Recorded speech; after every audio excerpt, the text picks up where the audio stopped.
Ikaw? Sabihin mo sa katabi mo, ikaw? Okay?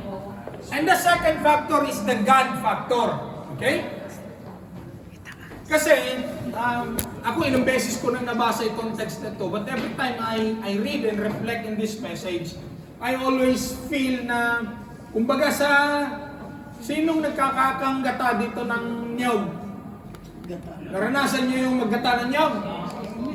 Okay? Na, yung una mong piga, akala mo wala na.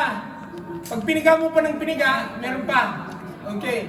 Because the message of God never runs out. Ang mensahe ng Lord, hindi na uubos. Okay? Now, kaya sabi ko kanina, every time nagagawa ang Lord ng himala, there is always two factors. The we factor and the God factor. Okay? Laging nai-involve tayo. Hindi pwedeng yan Lord lang. Okay? Kasi kung titignan nyo, maging nung mga panahon na si Jesus nagpapagaling sa Biblia, ang sabi niya, you are healed by your faith. Humayo ka, pinagaling ka ng iyong pananampalataya. So, nangangahulugan na, okay, ganito ha. Alam ko lahat tayo, nangangailangan ng pagpapala, nangangailangan ng blessing ngayong araw na ito. Nangangahulugan na kailanman ang Diyos hindi nagkulang sa pagpapagaling, pagpapala, paggawa ng himala. Ang Diyos hindi kailanman naubusan ng solusyon sa problema. Pero, naiintindihan ko sa kahaba-habang panahon na ang you factor, kung minsan, yun yung nagbobloka para hindi natin lubusang matanggap yung ating pagpapala. It's not the capacity of God to bless us. It is our readiness to receive the blessing of God. Hello? Kaya every time na may pinagaling si Jesus, go, your faith had healed you. Humayo ka, ang iyong pananampalataya nagpagaling sa iyo. Yun yung you factor, yung factor natin. Hello? Ang Diyos willing gumawa, ang Lord willing magpagaling, ang Lord willing magpala. Tanungin mo katabi mo, handa ka? Yan ang tanong. Are you ready? God is willing to bless, but the problem is, since you are not ready, so hindi lubos ang i-release ng Lord yung blessing. Oh, handa kang i-anoint ng Lord. Natatakot ka naman tumayo. Oh. Pakiramdam mo, may mga pangalan yung mga upuan diyan. Oh, wala namang pangalan sa your property, walang pangalan mo dyan. Okay, sige, ngayong hapon ito, tutuklasin natin yung ginawa ng Lord sa pamamagitan ng isang propeta. Can we open our Bible? 2 Kings chapter 4. Ito ilang beses na natin narinig. Maging ako ilang beses na ituro ko na rin to eh. Pero may kakaibang mensahe talaga ang Lord. Okay, sige, 2 Kings chapter 4. I will start from verse 1 hanggang verse 7. Okay, Tagalog po yung aking Bible. If you have your Bible, maybe Brother Maki can post. Basahin ko na lang sa Tagalog, Brother Maki. Lagay mo na lang sa English, Bratse. Okay, sige. 2 Kings chapter 4 verses 1 to 7. Okay, sabi dito, minsan ang asawa ng isang propeta ay lumapit kay Eliseo. Okay? Sinabi niya, hindi po kaila sa inyo na ang asawa ko'y namuhay ng may takot kay Yahweh hanggang sa mamatay. Ngayon po, ang dalawa kong anak na lalaki ay ibig alilain ng isa sa mga pinagkakautangan namin. Verse 2. Ano ang may tutulong ko sa iyo? Tanong ni Eliseo. Ano ba ang natitira mong ari-arian? Wala po. Liban sa isang boteng langis, sagot niya. Teka sandali, bago ko ituloy. Hindi ba conflict? Nagtanong si Eliseo. Sabi ni Eliseo, ano ba ang natitira mong ari-arian? Ang sagot niya, wala. Tama? Tama? Ang sagot niya, wala po. Pero hindi siya tumigil doon. Sabi, so verse 2. What do you have in your house? She said, had nothing. Tama? Nothing. Nothing means Wala. Wala eh. Pero teka sandali. Nothing, pero meron siyang something. Hindi ko maintindihan eh. Ang tanong ng propeta sa kanya, ano ba meron sa'yo? Sabi niya wala. Pero, meron akong pot of oil. Kasi titignan natin. Okay, tuloy ko. Sinabi nila sa iyo, libutin mo ang iyong mga kapitbahay, maghiram ka ng basyong sisidlan, ng langis, hanggat mayroon kang mahihiraman. Pagkatapos, magpulong kayong mag-ina sa inyong bahay, at lahat ng sisidlan na hiram mo'y punuin mo ng langis mula sa iyong bote. Ganyan nga ang kanyang ginawa. Pagdating ng bahay, nagpulong sila mag-ina at isa-isang pinaglagyan. Ang langis ng langis, ang sisidlan, inaabot ng kanyang mga anak. Hindi alam ng ina na puno na ang lahat ng kanyang puno na ang lahat. Kaya sinabi niya, abutan niyo pa ako. Puno na pong lahat, sagot ng kanyang mga anak, at tumigil ang tulo ng langis. This is verse 6. Napansin niyo, tinanong ng propeta, ano ba meron ka? Wala. Pero meron akong kakaunti. Sa tingin niyo, kasi ang problema, may utang tong marito. Hindi siya. Ang marito niya ang may utang. Sa tingin niyo, ang kasarampot na langis, sapat, para pambayad. Hindi. Hello? Pero nagbigay ng instruksyon ang propeta sa kanya, manghiram ka ng sisimlan sa mga kapitbahay mo. Tapos, buhusan mo ng buhusan. Tingnan, alam natin kung ano nangyari dito. Ang sabi, hindi alam ng ina, puno na ang lahat ng sisiglan. Kaya sinabi niya, abutan pa ninyo ako. Puno na pong lahat, sagot ng kanyang mga anak. At tumigil ang tulo ng langis. Kaya tingnan nyo. Tumigil ang langis dahil kulang na ang binibigyan ng Lord. Ha? Bakit tumigil ang langis? Dahil wala nang paglagyan. Ngayon mo na intindihan, hanggat ang lalagyan hindi sapat at hanggat ang lalagyan hindi handa, walang tutulo na langis dyan. Evaluate mo sarili mo, ha? Kasi maybe, this is the long answer to your prayer. Lord, bakit hindi ko mahawak-hawakan yung blessing na sinabi mo, abot kamay ko na? It's not because God is not capable of giving it to you. It's because something's wrong with the vessel. Ituloy ko, sabi, puno na pong lahat, sagot ng kanyang mga anak. Tumigil na ang tulo ng langis. Pumunta siya kay Eliseo at isinalaysay ang nangyari. Sabi nito sa babae, ipagbili mo ang langis at bayaan mo ang iyong mga anak. Bayaran mo ang iyong mga utang at ang matitira ay gamitin ninyong mag-ina. Okay, praise the Lord. Sige, very intriguing ang kwentong ito. Okay, sige, at bago tayo mag-proceed, can I ask everyone, all eyes closed, bow down our heads and we'll pray. Hallelujah. Father in heaven, in the mighty name of our Son, Jesus, and by the power of the Holy Spirit, sa hapong ito, minsan pa hinihingi namin ang paggabay ng iyong banal na Santong Espiritu. Niaalay namin sa iyong mapagpalang kamay ang pag-aaral na ito. Open our spiritual eyes, our minds, our hearts, especially our hardened hearts. Soften it, Panginoon, at hayaan mo mag-penetrate sa puso ng bawat isa ang iyong mga salita, magsilbing aral, pamantayan, prinsipyo sa buhay, sa aming paglalakad, O Lord God, sa buhay pananampalataya. At hayaan mo sa pamamagitan ng salitang ito, mapalakas kami, ma-encourage kami, maturuan kami kung ano ang nararapat, kung anong tamang uri ng pamumuhay bilang mga Kristiyano. At alam namin, lalakupan mo ng pagpapalahimala ang salita mo, maging iyong mabalikod, itago sa likod ng krus. Hindi ang aking kailangang makita, bagkus ang iyong kadakilaan, ang iyong kalwalhatian ang pupuno sa lugar na ito. And we permit no plans and works of the enemy to distract us habang kami nag-aaral ng iyong salita. Salamat sa iyo ng banal pangbarandugon lahat. Ibalik sa iyong kapurihan, kalwalhatian sa pangalan ni Jesus. Amen. Okay, now,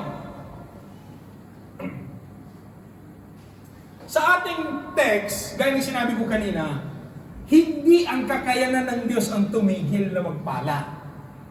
Tumigil ang langis dahil wala nang sisidlan.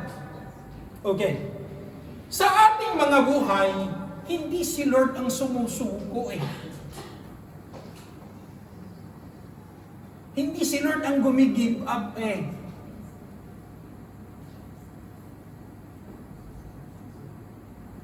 Tingnan mo yung katabi. Ha? Kung minsan ikaw eh. Sa ating buhay,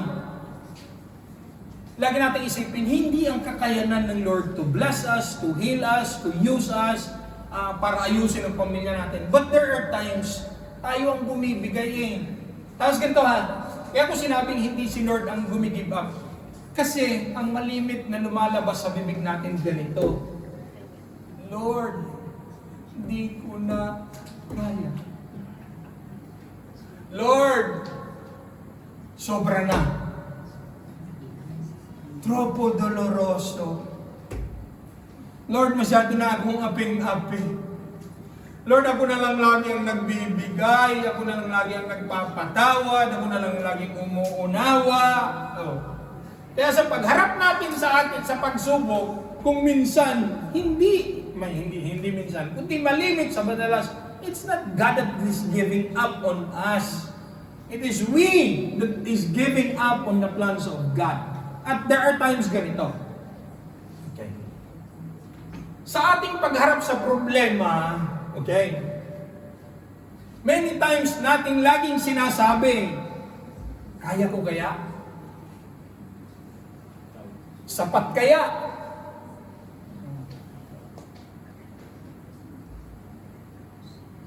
Katapusan ngayon, may mga nagsweldo na. Ang tanong, sapat kaya? See? Hindi lang, I'm not talking about financial. Even our lakas, even our kaalaman, even our runong. There are times you're asking God, Lord, sapat kaya para harapin ito? Sapat kaya para maresolba ito? No? Kaya along the way, we realize yung ating kakulangan. Nakikita natin yung ano bang kulang sa atin para matugunan ang pangangailangan, para maresolba ang problema. And there are times, lagi natin sinasabi, may pera naman ako, malakas naman ako. Kaya ang tanong ko, sapat kaya?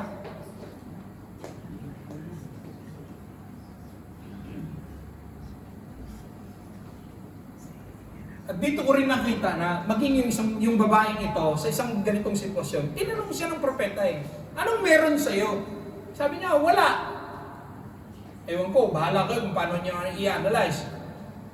O nagsinungaling siya, o nagkunwari siya, o talaga hindi lang siya conscious na meron talaga siya.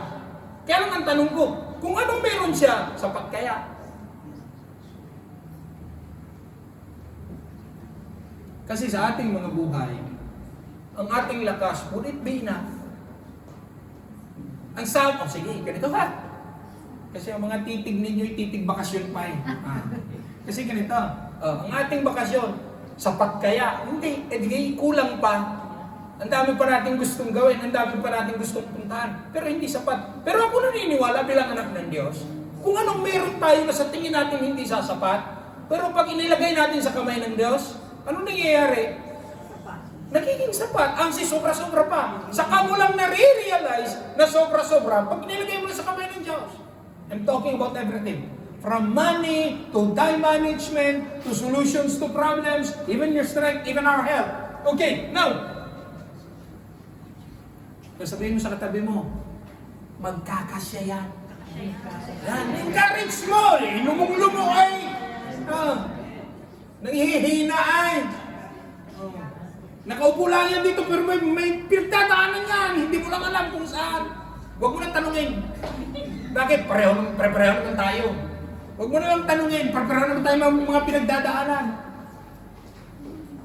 Yeah, there are times sa buhay natin, we are asking, sapat kaya ng Diyos. Okay, kasi binibigay ko lang sa introduction, binibigay ko lang na equation yan. Because hindi kailanman magkukulang ang Diyos, hindi kailanman mahuhuli ang Diyos, hindi kailanman mauuna ang Diyos. Siguraduhin lang natin na sa timing ng Diyos nandyan tayo. Okay? Sa i-release ng Diyos, capable nating i-handle. Kasi yan ang laging nagiging problema. Meron namang iba, binless ng Lord, sa una masaya, sa dulo mas handled na. Oh. Because a blessing will never be a blessing if it adds to your problem. Ang pagpapala ng Diyos, sinabi sa Bible yan eh. Ang tunay na pagpapala, hindi kailanman naging pabigat. Kasi hindi magiging tunay na pagpapala yun kung magiging pabigat sa buhay ng bawat isa. Now, i-breakdown natin yung text. Now, okay. Itong discussion natin ngayon sa 2 Kings chapter 4, hindi na si Eliseo. Okay? Tapos na yung term ni Eliseo. Sino na? Si Elias. Okay?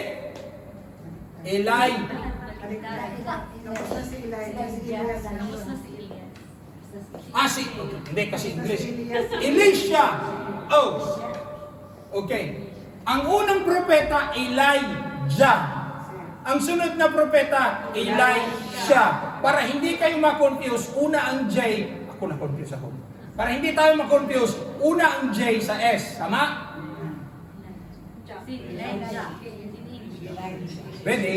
Oh, yung iba nag-iisip pa, paano? Oh, Elijah. Elijah. Oh, hindi una nga ang J kaysa sa S. Oh, para hindi tayo ma-confuse. Now, okay? Panahon na ni Elisha. Okay? Tapos na si Elijah at alam natin yung tagpo. Paano naging propeta si Elisha? Nag-aararo siya, di ba?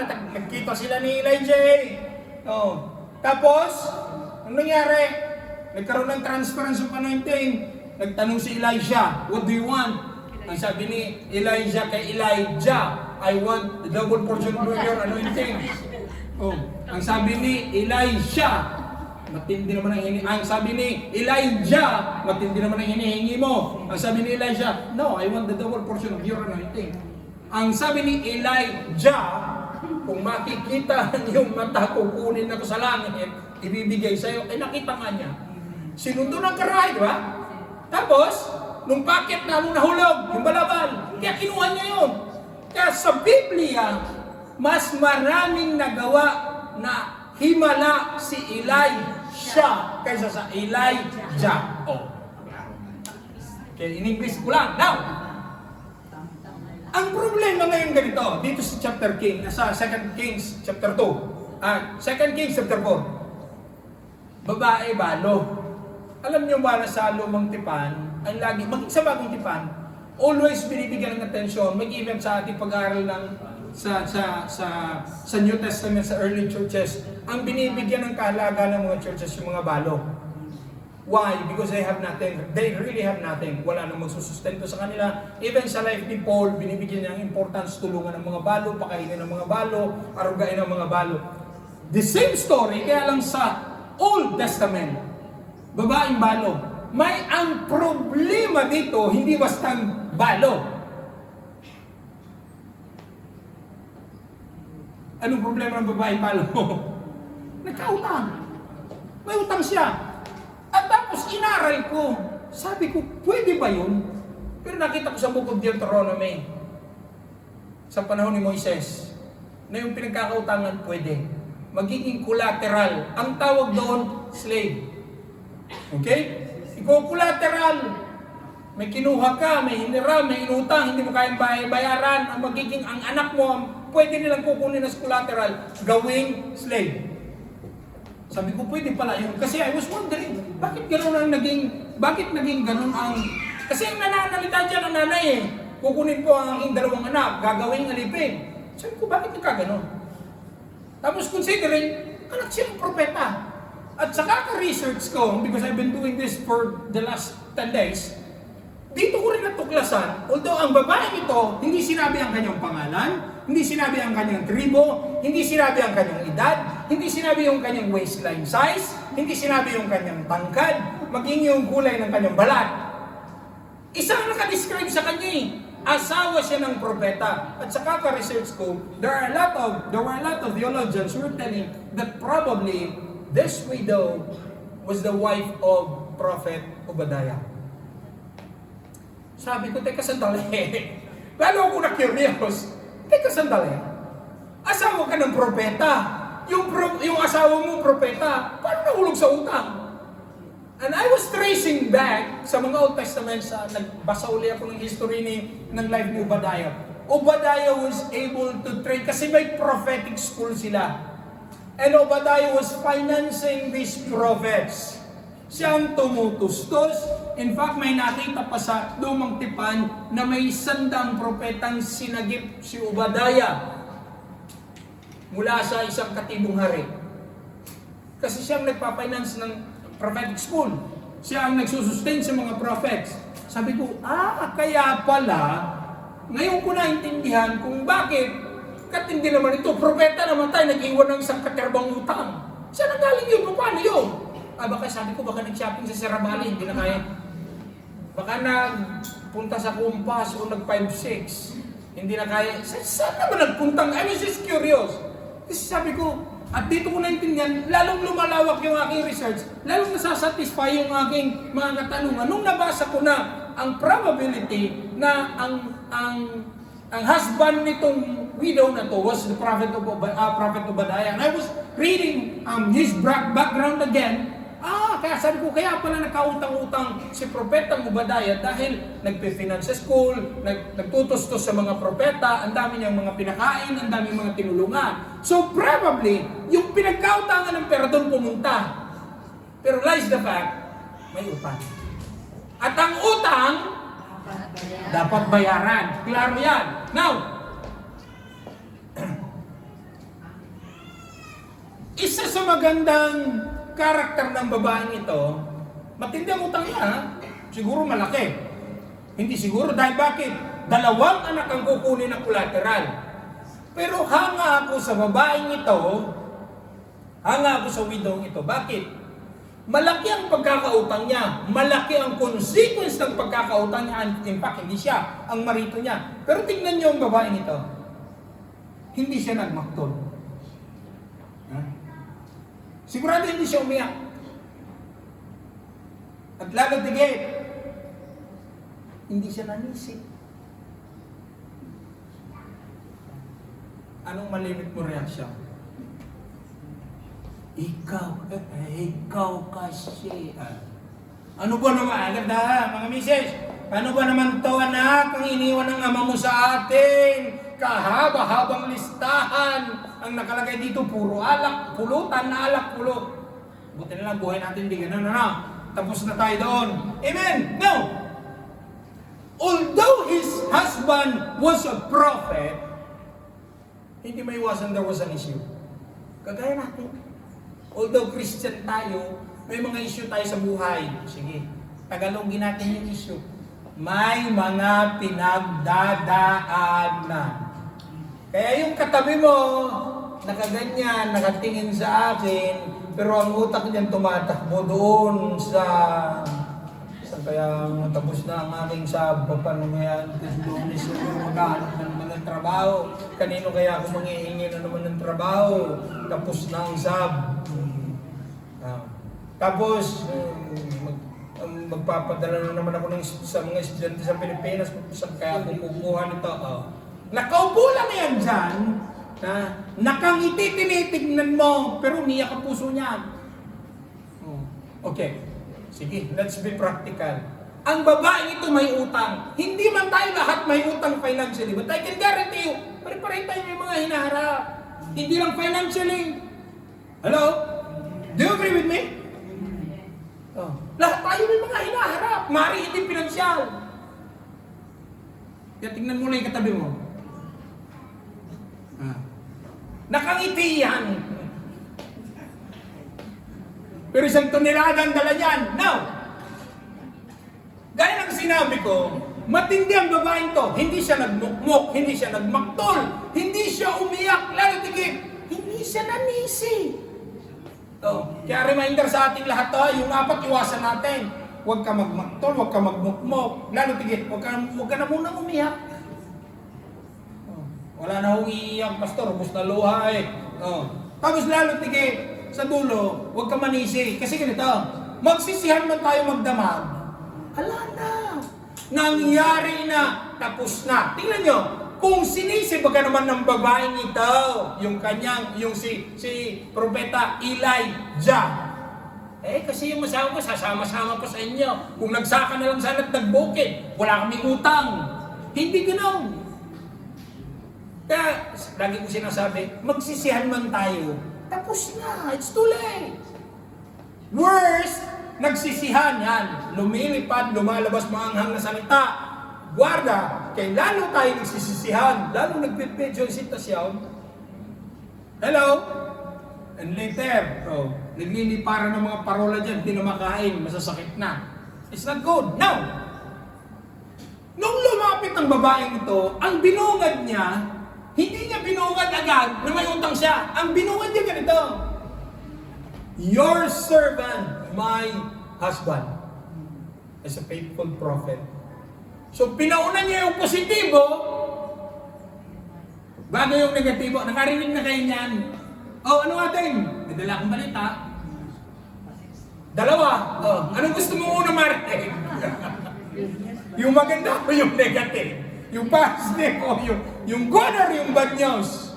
Kayo mapipiliin ko, anong gusto nyo mo unang marinig? Yung good or yung bad? Yung minsan, sige yung good muna. Para lalakas ako. Or para malakas ang loob kong harapin ang bad. But let's the fact there is a bad news there. So lumapit ang babae, sabi niya, Elijah. So, unang J. So, ang tinatakil natin yung S. Ang asawa ko. Ang ganda ang bungad niya, no? Ang asawa ko naglingkod. Tapat na lingkod ng Diyos. Tapos, hello? Akin lang Kasi, kanilang umaga, tawag doon? Monologue ba ang tawag doon? When you akit all alone, how do you call it? Monologue.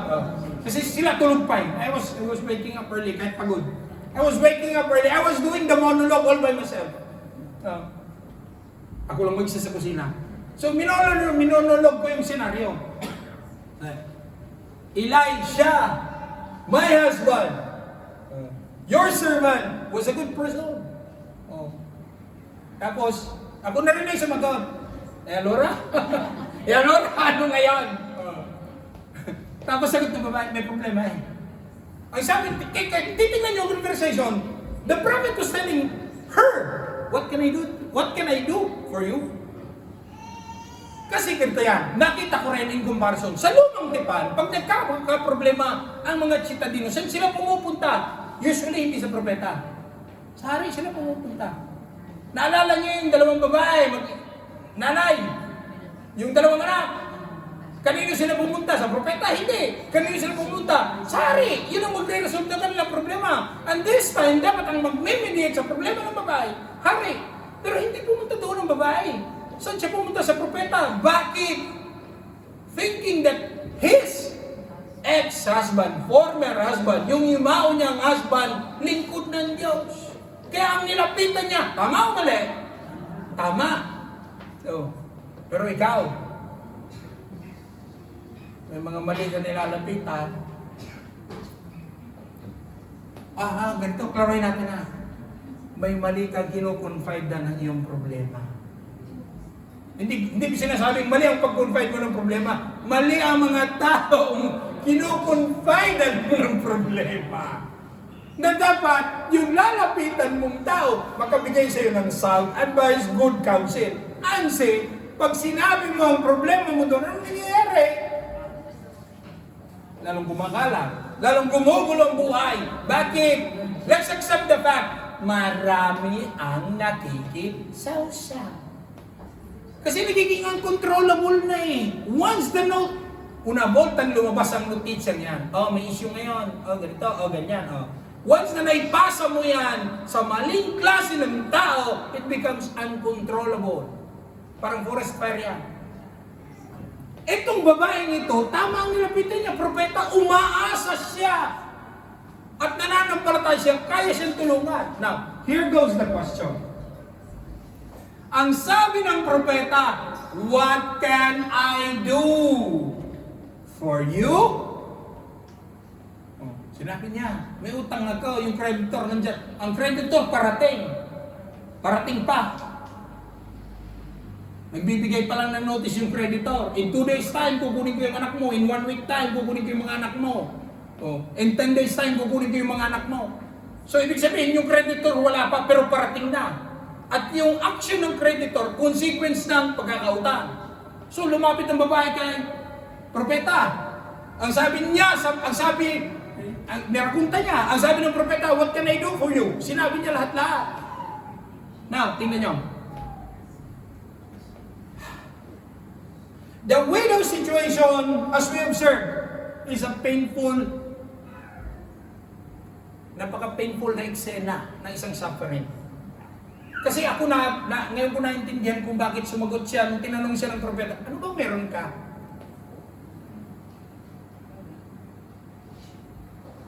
And Elisha said to her, what shall I do for you? Tell me, what do you have in your house? Kaya kanina, tinanong po kayo ng ilang beses, paulit-ulit, what do you have in your house? Ang una niyang sagot, nothing. Pero bakit nag-come up siya doon sa, pero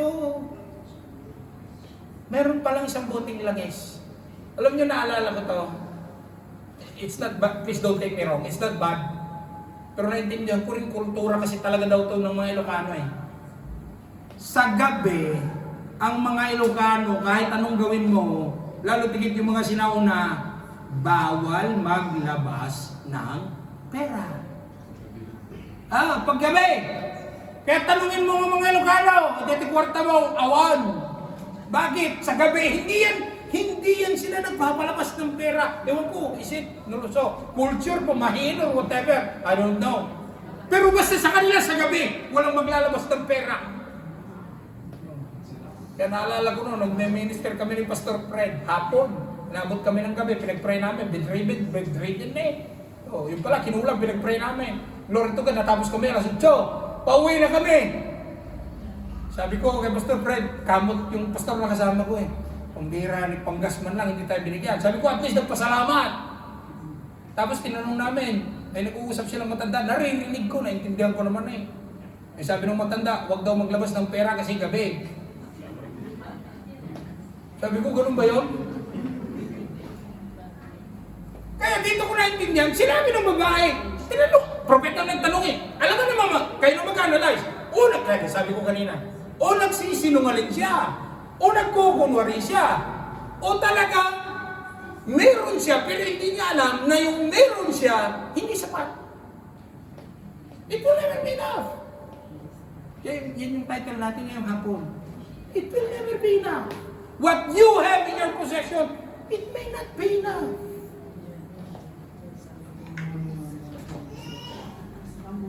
Kaya nung nagtanong ang propeta sa kanya, ano bang meron ka? Wala. Eto pa, mga sinauna, naranasan nyo na nagtanong tayo nung tayo mga bata pa, 10, 12 years old. Nagtatanong tayo sa nanay natin, Nay, may pera ka? Sabi ng nanay mo, wala. Tapos makita mo nanay mo, bumibili ng bigas, bumibiling 1 kilong toyo, may bibiling asin, may bibiling asukal. Di ba? Gusto mong tanungin ang nanay mo, Nay, sinabi niyo, tinanong ko kayo kanina, may pera kayo, sabi niyo, wala. Pero dito ko naintindihan na walang pang-wants ang babae. Pero meron siyang needs. At nakita ko, sabi ko, bakit oil? I was also reading the history of Israel. Israel is one of the top producers of olive oil. Okay? At ang olive oil, hindi lang nila ginagamit na panluto. Ginagamit din nila sa mga, yung galing sila Brother Maki doon, nagregalo sila sa akin ng perfumed na scented na olive oil. Ginagamit din yan, ang tawag doon, sa mga wounds, ginagamit bilang liniment, ginagamit soothing sa katawan. So, ang oil, ibig sabihin, hindi lang siya panluto. So, marami siyang purpose. At dito ko naintindihan na, kaya sinabi ng babaeng, I have nothing. Because ang oil, naalala nyo ang harina at ang langis? Hello? Iba namang story yun. Pero merong, ang babaeng yun, nung namunga sila ng kahoy. Tapos sabi ng propeta sa kanya, igawa mo ako ng tinapay. Ang sabi ng babaeng balo, Nangunguha na nga lang kami ng kahoy. Ano bang meron kami isang karampot na harina at isang kapatak na langis. That's all that they have. Nakita niyo ang poverty level ng taong ito, ng mga taong ito. Maaring tayo, we are not on the poverty level financially. But I can guarantee you, some of us have spiritual poverty. Kaya nung tinanong siya ng propeta, ano ba meron ka? Wala naman talaga siya. Wala siyang pang wants, pero meron siyang pang need. Kaya pag humihingi tayo ng bata pa tayo sa mga nanay natin, Nay, may pera ka? Oh. Sasabihin ng nanay, wala. Oh. Walang pang Netflix, walang pang nood ng sine, walang pang gala. Oh. Pero ang nanay, laging may pera, pambigas, pambili ng isda. Ang nanay, meron lagi ang pamalengke na itatabi. Bakit? Ang nanay kaya ang treasurer sa loob ng pamilya. Hello? Sa mga kailokanuhan daw, dalawang bagay hindi mawawala sa kanila. Bagoong, isa na yun. At, masin. Bigas pa daw. Tatlo na. Yan ang wala sa kanila. Kaya tanungin mo ang mga lugar, ano meron sa inyo? Yan tatlo, sasagot nila sa inyo. Bagoong kasi nagbigas. See? Pero itong babae, isa lang sinagot niya. Meron pala ako ditong oil. No, tingnan nyo. When we expect that what we have will never be enough. Pero anong ginawa ng propeta sa langis na to? Pinuntahan ka ng propeta, pinag-pray over ang langis? Hindi. Now, look at the example and look at the instruction. Ang sabi ng propeta, manghiram ka ng sidlan. Sa mga kanino? Sa mga kapitbahay. Teka sandali. Kasi ako nagmonolog ako ngayon umaga, sabi ko sa inyo. Ang instruction ng propeta, go and borrow containers from your neighbors. Kaya nga tayo nagkautang dahil tayo nang hiram. Naintindihan niyo ba sinasabi ko? Tapos, kanino tayo manghihiram sa mga taong may utang tayo? Naranasan mo na tinanggihan. Tapos sabi sa'yo, aba, bayaran mo muna yung utang mo. Pahiram ang tao lahat. Di ba? Ganun ang mentality ng tao. Pero dito ko rin nakita, kasi ano sila united ang pamilya.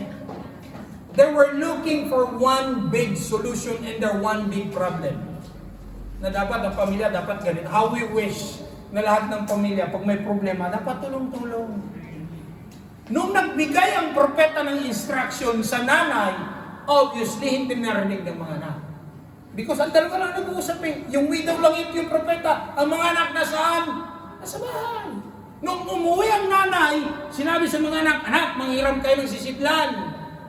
Kaya ang conversation between nanay at mga anak, anak, nay, anong hihiramin natin? Sisidlan. Kaya nga tayo nagkautang dahil tayo ng hiram. Manghiram sa kapitbahay. Kanino tayo manghiram sa kapitbahay? Doon nga ba nagkakautang? Pero tingnan niyo, ang mga bata, hindi sila nagreklamo. Sumunod. At ito ang natuklasan ko ngayon. Ngayon lang. Na ang obedience, hindi lang pala siya basta talagang obedience. Obedience also requires commitment. Kasi kung hindi ka committed sa pagsunod mo, madaling sumunod quando la cosa va. Quando le cose funziona, ma quando le cose va contro, ewan ko lang kung susunod pa. Guarda, anong sinabi ko sa inyo minsan? Lahat ng mga tinuro ni Jesus, paradox. Ang sabi ni Jesus, gusto mong magkaroon? Do you want to have? Anong sabi ng Bible? Ako nga na nga kailangan. Ako pa magbibigay. See? You want peace? Makipag-ayos ka. Tapos hindi lang basta makipag-ayos. Magpapakumbaba. At hindi lang basta magpapakumbaba. Magpatawad.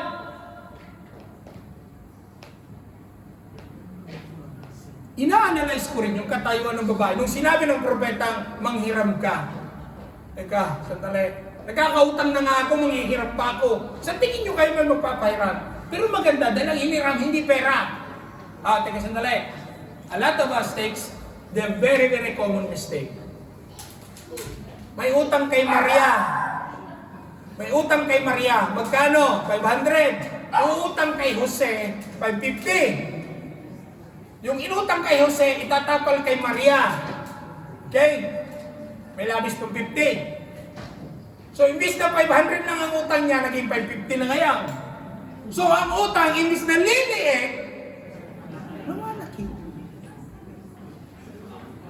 Okay, sige, ganito. 20th century na utangan. May utang ng 5,000 sa financing. Sino nakarinig ng revolving credit dito? Haven't you heard that? The bank is offering that. Si San Siro del Quinto.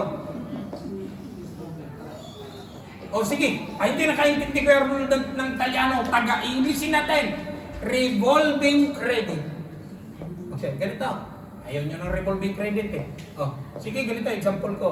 May utang ka 5,000 sa isang financing institution.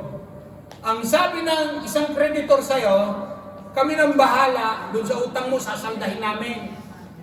Sa amin ka na sumagot lahat. Okay. May utang ka dito 3,000, may utang ka doon 2,000. So, 2 tao, ang pinagkautangan mo 5,000. Ang sasabihin sa'yo ng creditor, sipensya mo tutun mo ikwelo. Kami na ang magbabayad lahat niyan. Isa na lang ang pinagkautangan mo, kami na lang. Ang hindi mo na intindihan, 5% sa 3,000, 5% sa 2,000. Magkano? 10%. Tama? Isasara nila yon. Pero ang idadagdag nilang persento sa'yo, hindi lang 10, 15. Kaya ang mangyayari, lumaki na yung utang mo, bumaba pa yung panahon. That's revolving credit. Hello? Mabuti na lang itong pinag-uusapan natin ngayon, hindi revolving credit. Why? Marunong ang babae. So ang sabi ng propeta, umuwi ka sa inyo, manghiram ka ng mga sisidlan, isara mo, tingnan nyo, isara mo ang pinto. Okay. Bakit sinabi ng propeta isara ang pinto?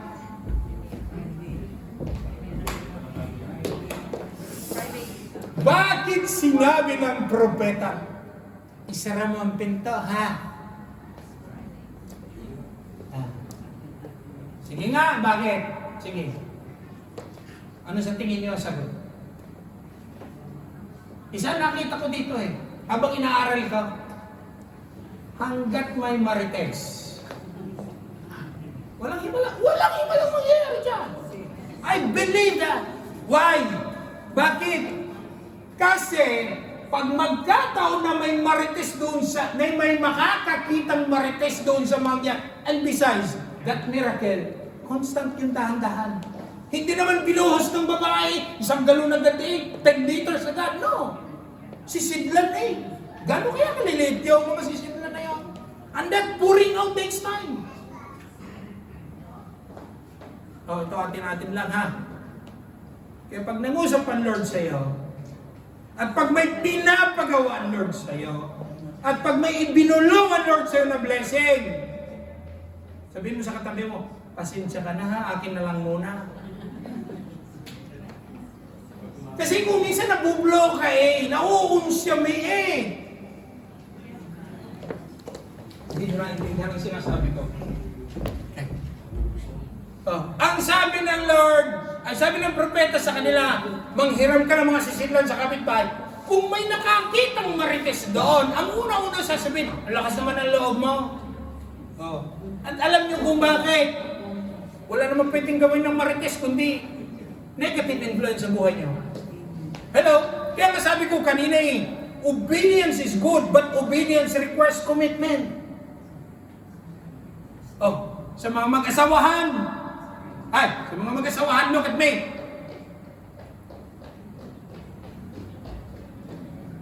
Guarda ni, sa panunumpa niyo sa harapan ng Diyos at sa harapan ng nagkasal sa inyo, dalawa. Commitment and obedience. Bagong kasal. Honey, Bagong kasal. Honey, sabay tayo maghugas ng plato.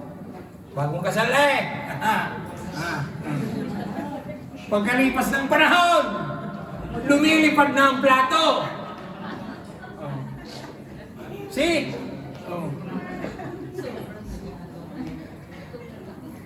There are times, mga misis, there are times, kaming mga marito, ang akala ninyo, nagdidesisyon kami out of our impulse, may logic din dyan. Kasi kami mga marito, logical kami mag-isip. Ay, mga marito, tas ang kamay, pinagtatanggol ko kayo. Oh. Hindi kami kagaya sa inyong paggising sa umaga, Honey, gusto ko ng ganito. Honey, gusto ko ng ganyan. Hindi kami ganyan. Kami, sabihin nyo na, kwadrado mag-isip yan. Talaga. Kasi kami mga marito, naka-program yan, ganyan, diretso yan. Lalo tigit pag pamilyang pinag-uusapan. Hindi kami pabugso-bugso. Hello? Kaya nga sabi ko, there are times kayo mga misis, nahihirapan kayo magpasakop. Why? For you, it's not logical. But since you made commitment to this relationship, whether you like it or not, you have to submit. Hindi lang dahil marito mo, kundi you have to submit under the holiness of that relationship. Tama? Oh. Pero, ito, ikukwento ko sa inyo ng harapan. Kasi kami, si Pastora ang unang na-born again. Sa Pilipinas pa lang, dumating dito. Nakikita ko siya nung una, nagtatights. Sabi ko, anong gagawin mo dyan? Sabi ko, bakit ka nag-withdraw ng pera? Anong gagawin mo dyan? Tapos nilalagay sa sobre. Bibigay sa ang kinagisnan natin noon, 10,000 lire lang ba? Lire pa noon. 10,000 lire lang ba? Bini na. Sabi ko sa kanya, kasi ang sweldo, mayayaman ng tao noon, milyones yung sweldo. O, di ba? O, milyoni 5, milyoni 7, 2 milyone. O, mira kasi noon. O, sabi ko sa kanya, kasi milyoni 5 ang 10% magkano? 150. Ako napanganga, laki naman yun. Kasi hindi ko pa naiintindihan at the time. Siya po, hinayaan ko siya. It's her faith. I cannot. Although kami mag-asawa, sabi ko sa kanya, pananampalataya mo yan. Pero hayaan mo na maunawaan ko. Kasi in fairness naman sa akin, bakit? Budget nating dalawa yan perché altrimenti contro tua, contro mio. Hayaan mo munang maintindihan ko. Magiging pagtatice ka nung una. Sabi ko, ha? At doon ko naiintindihan. Yung binibigay natin sa ating tithes, it may not be enough. Pero dahil binigay natin sa kamay ng Lord, yung natitirang 90, hindi lang enough. Aminin mo sa sarili mo, may pang-shopping ka pa. Sige, palakpak sa Lord, yung mga may pang-shopping pa. Kahinay! Pastor, saka ako nalaklakasan pag nagsalti na. Really? Kaya sabi ng propeta, isara mo ang pinto. Kumbaga, sinabi ng propeta, I don't want anyone seeing your miracle. Kaya sarado ang pinto. Nung sinara na ang pinto, tingnan nyo, ako, naghahanap ako ng clue kung saan nag-umpisa ang himala. Wala akong makita, baka matulungan nyo ako. Sa tingin nyo, saan nag-umpisa ang himala? Nung sumunod silang nanghiram ng bote, nung nakagather na sila ng bote, nung isinara nila ang pinto. Saan kaya? Saan? Sige, kayo tanongin ko. Where did the miracle start? Nung nanghiram sila ng bote, nung isinara nila ang pinto, o nung nag-umpisa na silang magbuhos ng langit, nag-umpisa na magbuhos ng langit sa nalay. Sige nga. Sige, isip inaantok kayo tulungan niyo ako. Tatlo. Ang tanong ko ganito, saan nag-umpisa ang himala? Nung nanghiram ng bote? Nung isinara ang pinto? nung nag-umpisang nagbubuhos ang nanay? Ha?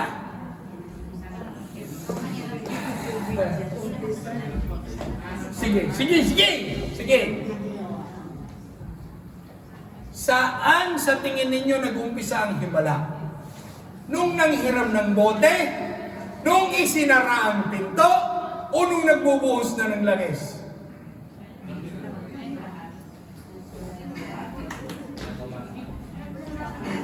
Ha? Oh, walang makasagot. Iba-iba tayong sagot. Okay, now, ganito ha. Look at me. It all started with a simple committed obedience. Manghiram kayo. Okay, so nanghiram sila. But the miracle didn't start there. Sisidlan pa lang yun eh. Ano ilalagay mo doon? Hangin. Tapos, wala. Oh, tapos ganito. Nung sinabi ng propeta, isara mo ang pinto. Nagkahimala na ba? Wala ba? Okay, now, wala bang himala doon? Those are all part of the committed obedience, but they are all, they are all precursor to a miracle. Ang pakbet, kung walang kalabasa at ampalaya, hindi yan pakbet. Ang pakbet, kung walang okra at walang sitaw, hindi yan pakbet. Ang bulang lang, kung ginisa mo, hindi siya bulang lang. Sabihin mo sa katabi mo, may tamang pamamaraan. Ay, sabihin mo. There will always be a proper way of doing things. Hello? Kaya sabihin mo sa katabi mo, gusto mong himala? Huwag ka mag-shortcut. Sa miracle, walang shortcut. Tingnan, okay. John chapter 6, dalawang isda. Tulos sa bread. Forfeit. Five loaves of bread. Two fish.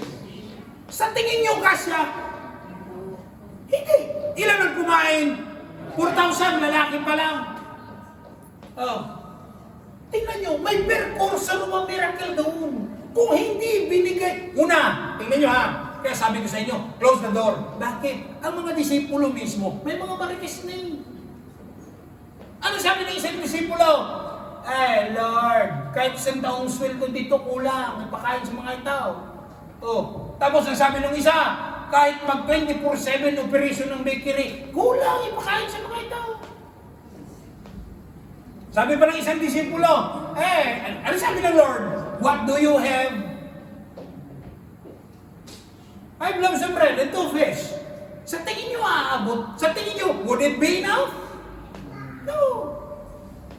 Kaya sinabi ni Jesus, magkaroon ka man lang ng pananampalataya, sinlaki ng butil ng mustasa. Kaso, sinlaki ng butil ng mustasa, wala pa. Paano ka makakaranas ng iba lang? Nung sinabi ni Jesus, what do you have? Anong sabi ng disipulo? May bata po dito. He has 2. He has 5 loaves of bread and 2 fish. Yung bata, precursor ng miracle. Dinaanan lang siya. Kaya balik tayo sa tanong ko kanina. Nanghiram ng bote, nagsara ng pintuan. Hindi yun miracle. Hindi pa miracle yun. Committed obedience. Precursor to miracle yun. Ang totoong miracle doon, nag-start at nag-ignite nung nagbubuhos na. The same sa babaeng balong nangunguha ng kahoy. Anong sabi niya? Ang sabi ng propeta, gawa mo muna ko ng tinapay. Anong sabi ng widow? Kukuha nga ng kahoy, last dinner na namin to eh. Pero habang sinusuplayan nila ang propeta, naubos ba ang harinat lang guys? Hindi. May committed obedience ang ginawa ang widow doon. Na ano, susuplayan niya ang propeta ng tinapay. Hello. There are times we think yung sa karapot na harina at yung sa kapatag na oil, it will never last. When would it last? It would never be enough. Naggawa ng tinapay ang babaeng balong, kanino niya binigay? Sa likod ng Diyos. The act of making bread. Doon nagka-miracle.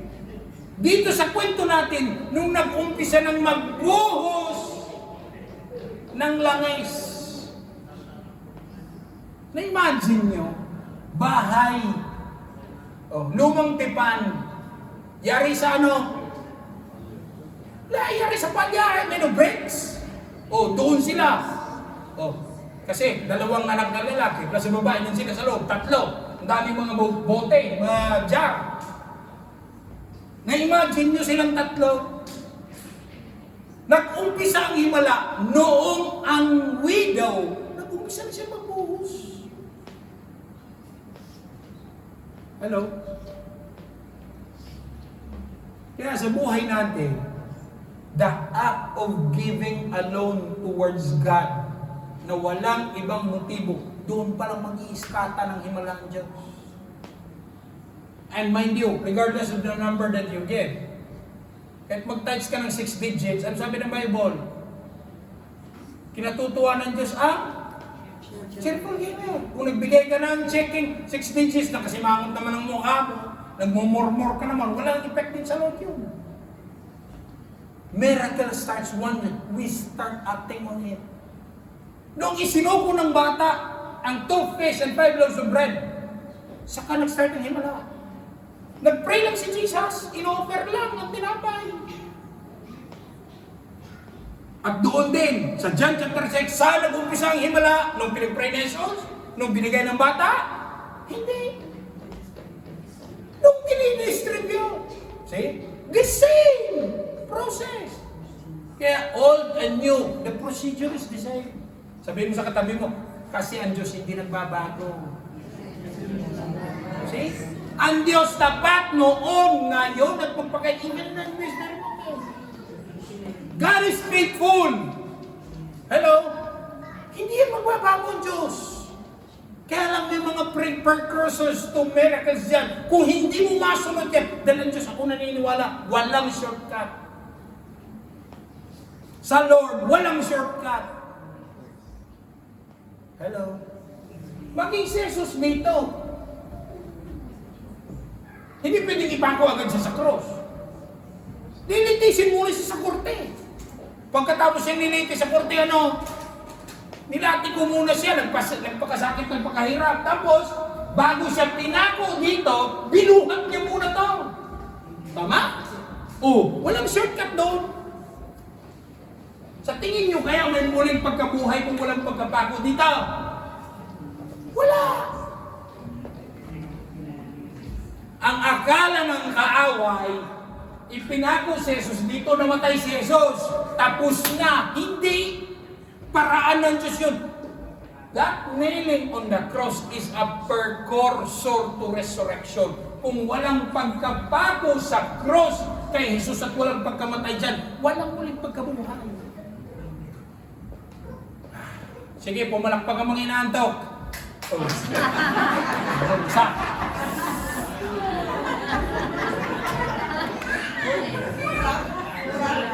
Okay. Ganito. Let's accept the fact. Okay, ganito ha. Look at me, and I will conclude. Let's accept the fact. Hindi kaya ng kaaway harangan na pagpalain ka ng Diyos. Okay? Ulit. Hindi kaya ng kaaway harangan ang Diyos na i-bless ka, pasaganain ka, pagalingin ka, gamitin ka, i-anoint ka. Are you convinced enough with that? Amen. Ngayon nyo. Kaya lang. Alam ng kaaway yun. Kaya lang ganito. Sandali. Kaya lang, inaatake ka ng kaaway dito. Bababaan ko. Sabi ng kaway, hindi mo kaya. Sabi ng kaway, ay, makasalanan ka. Hindi ka pwedeng tumayo. Sabi ng kaway, ay, pakanan ng boses mo, hindi ka pwedeng magpakanta. Mahabag ka sa sarili mo. Sabi ng kaway, ay, mag-training ka muna. Kumuha ka muna ng 10 diploma bago ka tumayo dyan maghayag ng salita ng Diyos. The enemy is confusing you. Pinaglahog-lahog lahat ng kaway yung mga precursor to your miracle. Na dapat simple-simple, sumunod ka lang. Ang sabi ng kaway, tingnan mo, pinapahirapan ka na ng Diyos mo ngayon. Yan kasi sumuway ka. Tapos pakiramdam mo na ngayon, hindi ka na worthy. Hindi ka na rin worthy tumanggap ng blessing ng Lord. The enemy cannot stop God from blessing us, but he can confuse our poor minds. Telling us, God can do it, God can't do it.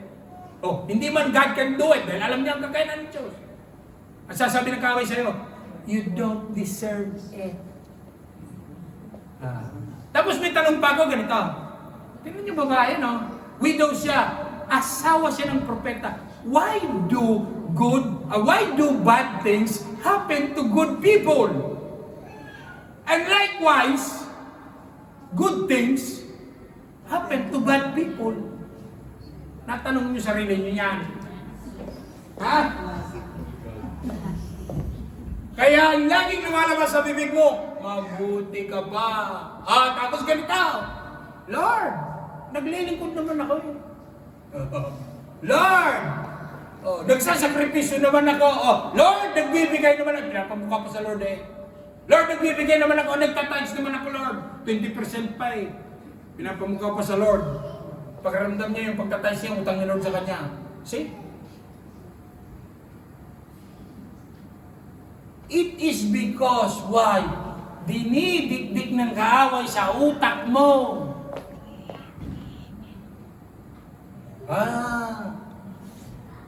Kasala ka pala, hindi ka na pwede tumayo. Unworthy ka na.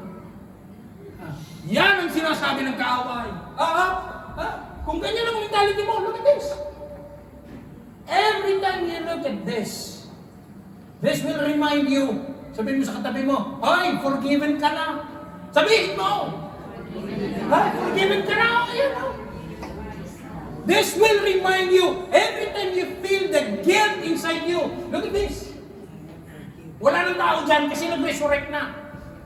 Yan, precursor lang yan.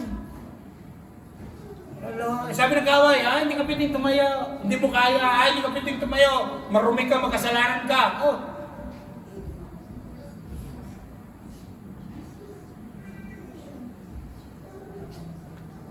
Alam niya, kung nagkataon na may marites doon sa loob ng silid, walang miracle. Ikaw mismo, kilala mo sila sa katabi mo, mga palibot mo nandyan, dami. Church ka lang dyan, walang nangyayari sa iyo. Pag nalaman pa na nagbibigay ka, kalaki-laki 10%. Di 200 yun. Bakit? Hindi ba pwede? Kayo talaga.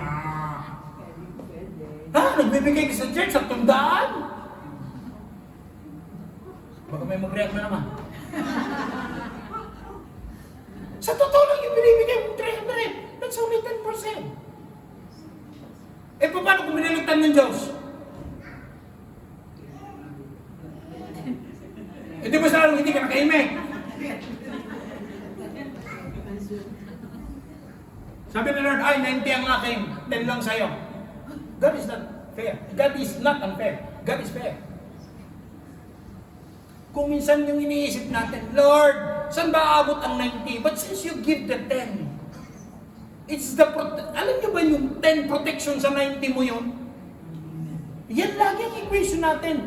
Giving the 10 is not a loss in itself, but 10 is a protection towards your 90. Ako yan lagi mo iniisip. Sabi nga, hindi naman sa pagmamayabang. Sabi ko nga kay pastora noon, nung tatrabaho pa ako. Sabi ko, amore, hindi naman siya pagmamayabang. Abay, kung iipunin ko yung aking touch bonbon, pangrata na ng kutsi ito eh. Every 4-5 years, I can change my car sa bago eh. Bakit? Yung aking pang-touch, yung irata ko sa kutsi, pero wrong. Bakit? Yung 10, magpuprotect sa aking 90. Precursor ng miracle yun. I know! Alam ko sa una, struggle yan. Bakit? Sabi ng kaaway, magbibigay ka pa. Bubukod tanging isang pirasong berde na lang na iwan sa wallet mo. Ibibigay mo pa. Oh. Yan ang bulong ng kaaway sa'yo. Oh, sabi ng puso, ibigay mo. Ibigay mo. Kami nga, nung sama na, sa Strasbourg tayo, nagabot ka ng duwero. Sabi ko, napadaan lang siya dun sa kumakanta. Bulag siya pero lirik ko ang botse niya. Kumakanta siya ng mga operatic song. Napadaan lang si Pastora. Hagi siya ng moneta. Kaya ngayon umaga, tinawanan ko siya eh. Hinuho yung kanyang wallet. Siya ko, anong pinalik ng Lord? Moneta din. Nagbibilang siya ng moneta kadami. Moneta ang binigay, di moneta ang binalik. Kadami sa tatlong namin. Sa kantang niya. Kasi kaya kami nagsadyang nagpabarya ng moneta. Kasi sa parkedyo, kailangan mo ng coins. Every time na, kasi doon na pagamento lahat. Every time you park your car, you need coins na ihulog sa pagamento ng parkedyo. Kaya nagpabarya kami. Kaya kaninang umaga, sabi ko sa kanya, naghulog ka ng moneta sa bulag. Ang biniling na doon sa'yo moneta, di kadami. Tawa ko ng tawa. Biniling na doon sa'yo moneta. Tawa ko ng tawa. Logically, moneta ang binigay mo, di moneta ang binalay. Tapos figurative, times 10 ng Lord, di karami noon. Puro moneta kami mong ganyan. Di, tayo natatawa. Ginagamit ko lang yung moneta sa illustration. Pero sa totoo lang, ang dami mong natatanggap sa Lord. Hindi ka lang aware. Sabihin mo sa katabi mo, diba? Totoo. Diba? God is blessing you so much, you cannot simply just see it. Para tayo nung itong video na to, buhos siya ng buhos, ng buhos, ng buhos. Hindi niya nakikita. Kaya nung sa dulo, sabi niya, pengi pa, sabi ng mga anak niya, Nay, wala na. Anong wala na? Wala nang langis. Wala nang lalagyan. So ano ang sumuko? Ang lalagyan o ang pagpapala ng Diyos? Ang lalagyan. Kaya ako naniniwala, because why? God is so rich. Sabihin mo sa katabi mo, parang ayaw makumbinsi. Mayaman ang Diyos natin, ha? Mayaman ang Diyos natin. Kaya thank babe. Ginagamit ko lang yung illustration ng Pastora dahil sabi ko kanina umaga parang literal yata ito eh. Kasi nagbigay ka ng barya sa bulag, ang binigay sa'yo barya din napakarami ang bumalik. Pero sa totoo lang, once we think big, kasi kung minsan yung iniisip natin, kasya kaya to, kung sa'yo lang, hindi mo kasya. Yung bata, yung 2,500 tinapay, kung kanya lang yun. Napakain kaya ng 4,000, lalaki lang yun. Hindi. Kung yung babaeng balo sa kwento natin, hindi niya inamin at hindi siya naging sincero, o hindi ko alam kung nagkunwari siya, o talagang hindi rin niya lang alam. Kung hindi niya na-acknowledge na may bottle of oil pa pala siya natira, anong gagamiting instrumento ng propeta para maghimala sa buhay? Hindi lang mag-anak. Wala. Sometimes we regret little things that God is blessing us. Bakit? Lagi tayong nakatingin sa kapwa kung anong meron ng kapwa, kaya nakikita mo kung anong wala ka. Pero sa totoo lang, mas maraming meron ka na wala sa kanya. Okay, let's admit it. May Elvis siyang bag. Fine. May Chanel siyang bag. Fine. May Fendi siyang sapatos. Good. Okay. Sister, wala ako niyan. Ang bag mo lang, sister, 2,000. Ang shoes mo lang, sister, 1,000. Pero ang sarap ng tulog ko, sister, at ang dami ng laway ko sa unan. Hindi mabayaran ng 2,000, sister. Agree kayo? Yes! Because there are a lot of people who are rich materially, but how they wish, sana makakatulog din ako ng higit 4 hours. Sana makakapagpahinga din ako ng maaya. Hello? Agree kayo? Mayroong binibigay ang Diyos, hindi mo lang nare-realize na mayroong isang posisyon. Kaya nung nagbubuhos ng langis, ang nanay yun, ha? Nung sabi ng mga anak, bigyan mo pa ako. Sabi ng mga anak, Nay, awanan. Ubus na. Ang tumigil, ang sisiglang, hindi ang Diyos. Kaya lagi mong tandaan, hindi ka kailanman titigilan ng Diyos. Kaya lang on the other side of it, ganito, tandaan mo rin, hindi ka kailanman pakakawalan ng Diyos. Minsan ka na nakakilala, pinipilit ka ni Satanas hatakin sa kabilang mundo. Hindi ka niya kayang hatakin. Bakit? Inari ka ng anak ng Diyos. Hello? Hello? Kaya ako nung una convinced din ako, kaya ng Diyos. Yes, of course. Kaya ngayong hapon, sa bawat isa sa atin na nandito, okay, ako isang declaration ko this morning while I was praying. Sabi ko, Lord, it always involves two. The me factor and the Lord factor. Hindi kailanman nagkulang ang Diyos, hindi kailanman foreign timing ang Lord, hindi kailanman nahuhuli ang Lord. Ang nagiging problema tayo. Kaya ang declaration ko ngayong kaninang umaga, at magde-declaration tayo ngayong hapon, Lord, hayaan mo na mas maging malinaw pa sa sinag ng alas 12 tapat ang aking utak at ang aking puso. Kasi dyan tayo dinadaya ng kaaway not enough. No. Ang sabi ng Diyos, I am but enough. My provision is but enough. Ang lakas na binibigay ko sa iyo sa maghapon magtrabaho, it's but enough.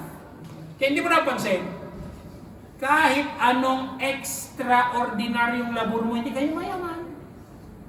Kahit anong overtime mo, hindi kayo mayaman. Alam mo kung bakit? Don't you know why? Don't you happen to wonder why? Kasi ikaw, you exert the effort of doing the overtime. Pwede na feeling, el punto del basic, wala Pagod ka ng Sabado at Linggo ng trabaho. Alapin niya ang punto?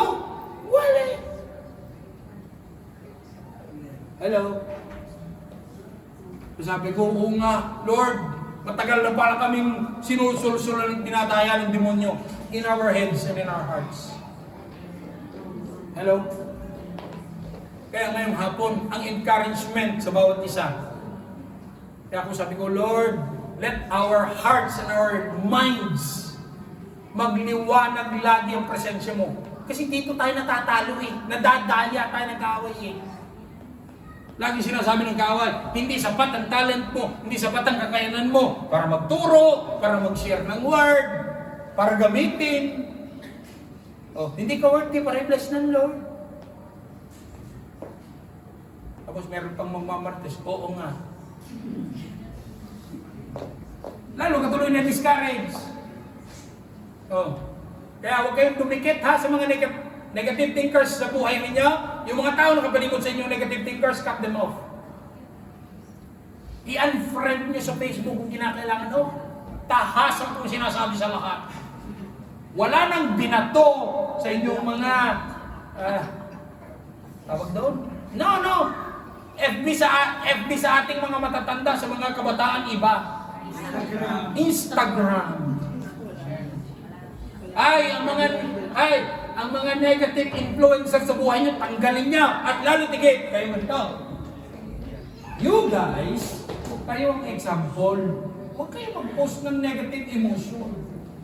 Do not release your negative emotions sa social media. First, it's wrong. Second, it creates a bad image of you. Agree? Bakit? Ginagamit instrumento ng kawayan. Hello? Pronto? Ganito. Handa nang magbuhos ang Lord ng langis. How I wish magbuhusan tayo ng langis ng Lord lahat. Tayo ngayong hapon. Pero, gaya ng sinabi ko, ang nagiging problema ang container eh. Ang nagiging problema yung recipient. Yung sisidlan. Kaya pwede ngayong hapon. Sige, can we all stand?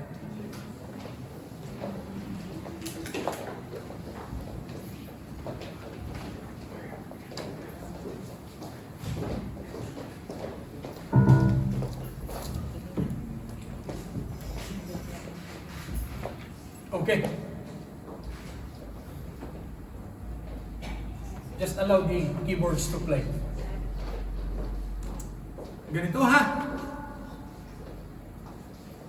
Whatever negative is there, yung mga narinig ninyo, yung mga nakita ninyo, yung mga binulong ng kaaway sa inyong mga impossibilities, yung mga binulong ng kaaway, hindi mo kaya. Hindi ka naman bibigyan ng magandang trabaho ng Lord. Pwede ba ngayong hapon? Iskari ka natin yan. Okay?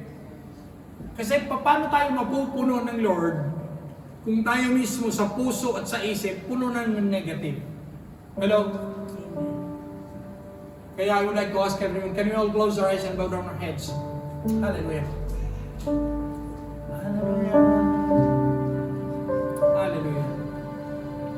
Panginoon, habang ang bawat isa sa amin, O Lord God, nakayuko, nakapikit ang aming mga mata, with humbleness and humility, we draw near to your throne, O Father, in the mighty name of your Son, Jesus. And by the power of the Holy Spirit, Panginoon, sa hapong ito, sa aming paglapit, sa aming pagpapakumbaba, sa aming pagdulog. Lord, una't higit sinusuko namin ang lahat sa iyong mapagpalang kamay, spirit, soul, and body. We want to surrender everything into your hands, O Lord God. At kung may nakikita ka pang bahid, karumihan, any filthiness, any iniquities, any wrongdoings, wrong motives, wrong intentions, negative thinking,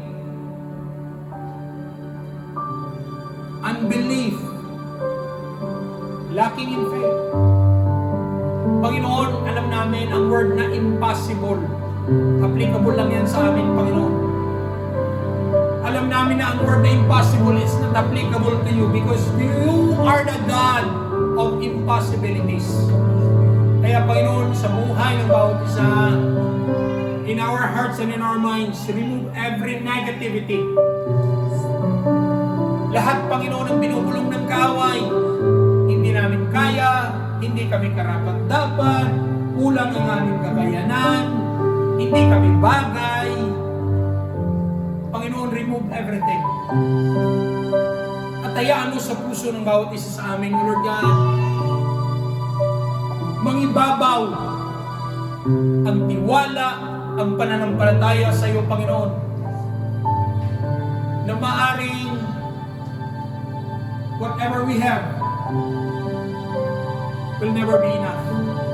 Kung anong lakas namin, anong rulong namin, anong kaya namin, maaaring hindi sapat at hindi kailanman magiging sapat.